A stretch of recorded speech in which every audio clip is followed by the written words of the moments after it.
I want to take just a few minutes to talk to you about a little bit of hypocrisy that I see in the world today. It all stems with an interview I had.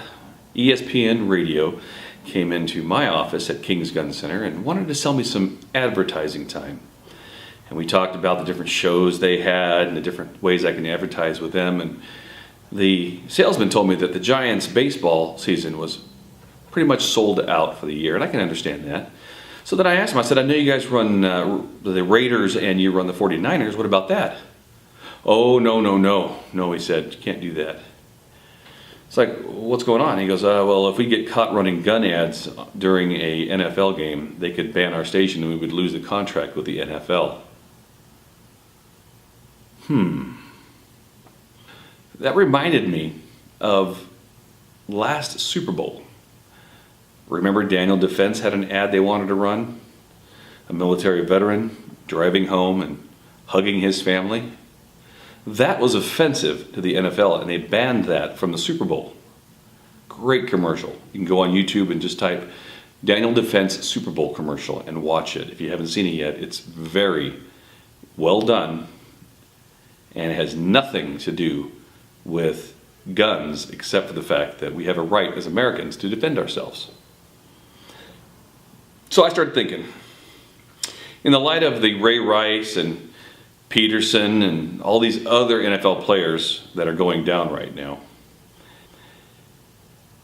what do they all have in common? And what does the NFL use as their primary advertising dollar sponsor? I think in the next few months you're going to start seeing many NFL players get outed by the media.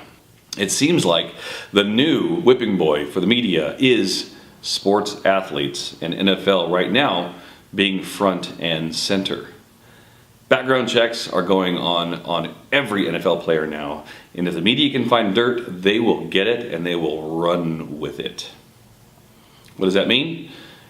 There's about 4 of them out as of mid-September that have been in trouble recently. But guarantee by the end of this fall, there'll be dozens of NFL players that will be spotlighted for inappropriate activity or criminal activity. It's just the way the media works. They find something to run with and then they run it into the ground. But what is the common connector to a lot of the problems that the NFL has? And I'll tell you right now, it's alcohol. The number one sponsor for the NFL is beer companies, without a doubt. And what I want to talk about today is how we are missing the mark when it comes to what is dangerous for this country and what is not. Now, since alcohol is constitutionally... Wait a minute, no. No, alcohol is not a constitutional right. Guns are. Let's think about that real quick. They're banning a fundamental right that the Constitution gives Americans, but they're allowing the most destructive substance to be just fine and prevalent in the sport, in advertising, and by their players. Alcohol. And what do I mean by that? I've been looking at lots of different studies. Lots of different studies when it comes to the different things that have to do with guns, gun violence, and alcohol violence. Reports are showing that as much as 40 to 50% of all inmates that are in the prison system right now at the time of their crime were under the influence of drugs or alcohol, and alcohol being the leading cause of what they were intoxicated with at the time of their arrest. By far, domestic violence is fueled by alcohol-related violence. So I started to look into what are the real impacts of alcohol and guns in our society. So the way I did that was I went to the most liberal anti-gun sites and got their statistics, and then I went to the most pretty much average statistical websites for alcohol, and then I pulled up some numbers. Goes kind of like this. In 2010, the average for alcohol-related deaths in America when it comes to everything from panic attacks through hypertension, through psoriasis, drowning, everything that had to do with alcohol accounted for 99,088 deaths in 2010. Almost 100,000 people. Then you go to a website like smartguns.org or the Brady campaign, and everybody knows about Brady, you know, the president's chief of staff that got shot during the assassination attempt. Everybody knows that the Brady campaign is no friend of guns, and neither is smartgunlaws.org. They are the ones out there advocating for more and more guns to be restricted, registered, and or taken away from Americans. So we're talking about 99,000 people in 2010. That was in relation to dying as a result of the use of alcohol. And the best Brady and the best smart guns can come up with is deaths 31,637. And that includes people who are murdered, suicides, unintentional shootings, 362 killed by police intervention, whatever that means, and 256 die, but intent is not known. 31,637 people die versus 99,088 from alcohol. So the best Brady can do is 31,637 people die from gun violence. Another 75,000 get injured per year. But we're talking about, even with injuries, equals the deaths caused by alcohol use and abuse in America. In 1993, the Bureau of Justice Statistics National Crime Victimization Survey started tracking gun incidents per year.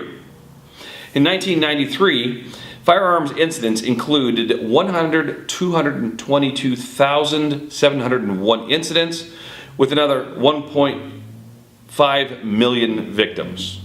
So 1,222,000 versus 1.529 victims. The firearms crime rate as a percent of all violent crimes was 8%. 8%. Now, why is that important? The alcohol rate per crime is much greater than 8%. As we go down the years from 93 to 94, 97, 98, 99, 2000, we see a trend now that the firearm crime rate begins to reduce all the way down through its lowest points in 2004, 2008, 2009, and 2010. In 2011, the firearm crime rate was 1.8 with a violent crimes percentage of 8% of all violent crimes. We went from 1.22 million to 414,000 in 2011, and we all know that throughout these years, firearms sales have increased exponentially. When you look at drunk driving in America, you have 10,228 people killed in 2010. That was 31% of all traffic-related deaths, compared to 8% of all crimes being involved with firearms. I will admit that I'm not the biggest sports fan in the world, but I have traveled all over the country, and I have been to sporting events, and I do know what's going on in the sporting world. But I will tell you that this world is upside down right now. The way people are reacting to the NFL and these few players lately who have been singled out, you might say, that's nothing new. Nothing new at all. It's just now that with freedom of information and with all the other things going on, it's easier to get that information out and get it to the public. And good luck, NFL. You're in for a rough ride. And now what's next? Major League Baseball. the National Basketball Association, maybe even ice hockey. Who knows? What I do know is this: guns in America are not the problem. The problem is those who refuse to look at numbers produced by those people who are on the extremes. Even with the extreme numbers that they're showing, guns are safer and less deadly than alcohol. NFL, get it right. Stop trying to engineer the society that you want without guns, but have a bunch of alcoholics and a bunch of drunk drivers and a bunch of dead children as a result of drunk drivers, as a result of abusive families due to alcohol, as a result of everything that comes along with alcohol abuse. Do I drink beer? Yes, I do. Do I get drunk? No, I don't. I enjoy a beer every once in a while. I won't have it in my house. But it's one of those things that in moderation, fine. But people can't be moderate. People can't be when it comes to alcohol dependency and abuse. Please, NFL, take a look at your practices. Take a look at the root cause why many of your players are getting in trouble. Bar fights, DUIs, spousal abuse. I think if you look at all those, you're going to find one correlating factor in all those. And that's alcohol abuse. Thank you for watching King's Gun Center TV.